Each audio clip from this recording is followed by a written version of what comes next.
At Fillmore East had tremendous cultural impact as well. Vitamin ABB, trust me, I'm a doctor. The Allman Brothers Band at Fillmore East is endlessly fascinating to me. As a music listener, it continues to give me new levels, new things to listen to, new things to consider. For me, it's only been about 30 years of listening to the record. I know so many people, 50 plus years, who have said that. It's also really important as a cultural document and as a marker in time, not just for the Allman Brothers Band, but also in where the world kind of changes for Southern musicians and for musicians like Duane Allman, who had a skill set that didn't fit real well with the traditional music industry. I wrote about all of this and really my understanding of what Duane's motivations were, what mattered to Duane, why Fillmore East was so important to him as an artist and as a guitarist, as a band leader. In this book, Play All Night, Duane Allman and the Journey to Fillmore East. And a few things that I want to share with you that just come to mind today that I just feel like sharing, I suppose. And Duane Allman was a very successful studio musician in the beginning of 1969. He was making a decent living, and for the only time in his life as a young adult, I guess 16 to, hit when he died at 24, when he wasn't on the road. And he turned his back on that to develop and nurture a band. And what he wanted in that band was virtuosity, improvisation in front of an audience. What Warren Haynes, who later played guitar in the Allman Brothers Band from 1989 to 2014, calls momentary composition, I believe, or composition in the moment, when you're literally creating the music as you're playing it, instead of creating a part, recording it in the studio, and then going out, if you're playing live, and recreating that particular part live. That just wasn't what Duane wanted to do.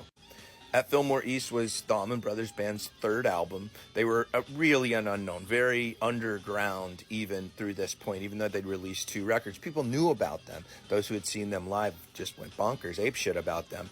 And that's why they decided to record this record live and release it as a double album, which is another story I'll tell another time. But it was a massive hit. It hit gold by October. It was released in July. It hit gold by October and spent 48 weeks on the charts, reached number 13.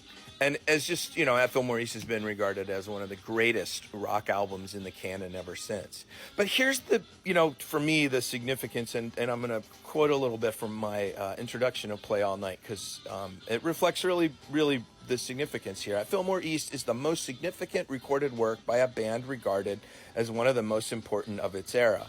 The Allman Brothers Band represents the fulfillment of Duane Allman's musical vision, a brotherhood of virtuosos playing improvisational, often extended songs and jams in front of audiences.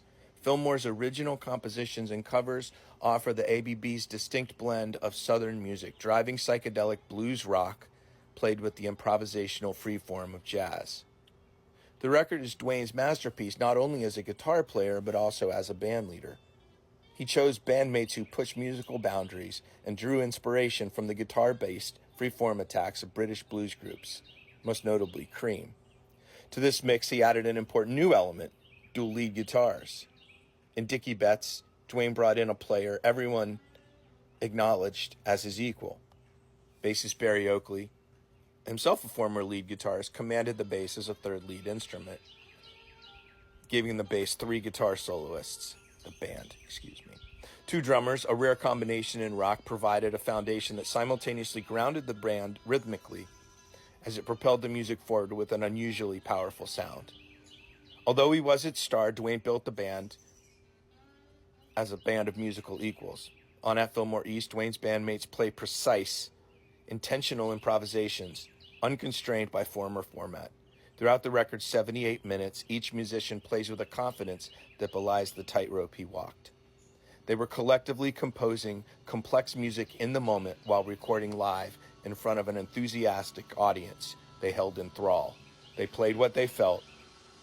They depended on each other to hear their cues, and each responded accordingly. It's a great fucking record. Play All Night.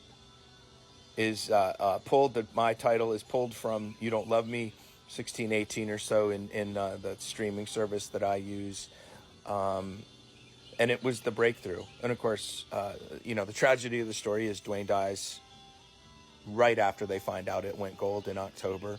Barry Oakley dies a year later, and yet the band stayed together beyond both of those incredible losses, and it's because of the success of this record. It's because of At Fillmore East really established them as something, and the band recognized how special Duane's vision was. This is Duane's masterpiece as a guitarist, as a band leader, as an artist, along with the Allman Brothers Band.